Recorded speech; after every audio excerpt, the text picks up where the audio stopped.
Hello everyone, welcome to my channel. তোমরা সবাই কেমন আছো? আমি খুব ভালো আছি। নিয়ে চলে এসেছি একটি ছোট্ট ভিডিও। এই যে টিয়া পাখিটিকে দেখতে পাচ্ছ, এই টিয়া পাখিটির বয়স প্রায় 14-15 বছর হয়ে গেল। এটা আমার শাশুড়ি মায়ের ছিল। যদিও এটা ভার, এটার মধ্যে টাকা জমানো যায়। আমি আমার বিয়ের পর এটা নিয়ে চলে এসেছিলাম। আমি এর মধ্যে টাকা জমিয়েছিলাম, এটা বার করাও হয়ে গেছে। এটা বাইরে রেখেছিলাম, কাল বৃষ্টিতে এই দেখো রং উঠে গেছে, কি বাজে লাগছে দেখতে। তার জন্য ভাবলাম একটু এটাতে রং করা যাক। বাড়িতে থাকা রঙগুলো দিয়েই সম্পূর্ণ রংটা করব। তোমরা পাশে দেখো আর দেখতে থাকো আমি কীভাবে রং করি। প্রথমত নিয়েছিলাম লাল রঙের মধ্যে একটুখানি জল মিশিয়ে দিয়েছিলাম, কেননা আমি এটা আবার ডবল করে করব, তার জন্য একটু পাতলা করে নিয়েছিলাম। এবার পরপর রংটা করে নেব।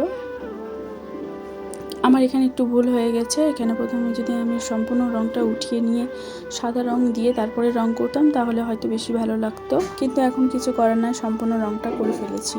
তোমরা কোনো কিছু রং করার আগে সাদা রং করে নেবে, তাহলে আরও বেশি ফুটবে। আমার এই ছোট্ট ভিডিওটি ভালো লেগে থাকলে তোমরা লাইক, কমেন্ট, শেয়ার করে দিও। আর পেজটাকে ফলো করতে ভুলো না। এরকম ভিডিও পাওয়ার জন্য পেজটাকে ফলো রাখতে হবে অবশ্যই। এই দেখো দেখতে দেখতে সম্পূর্ণ রং করা হয়ে গেছে। এই দেখো রঙও পড়ে গেছে, রং করাও হয়েছে, রং পড়েও গেছে। আমার কাছে এরকম হবেই যাই করি না কেন। যারা ফুল লুকটা দেখার জন্য রেডি থেকে প্রথম না আমার নিজেরই ভালো লাগছিল না, মনে হচ্ছিল কি রং করলাম, ভালো লাগছে না। সবুজ রং করলে ভালো লাগতো, কিন্তু পরে দেখছিলাম ভালোই লাগছিল। তোমাদের কেমন লেগেছে বলো।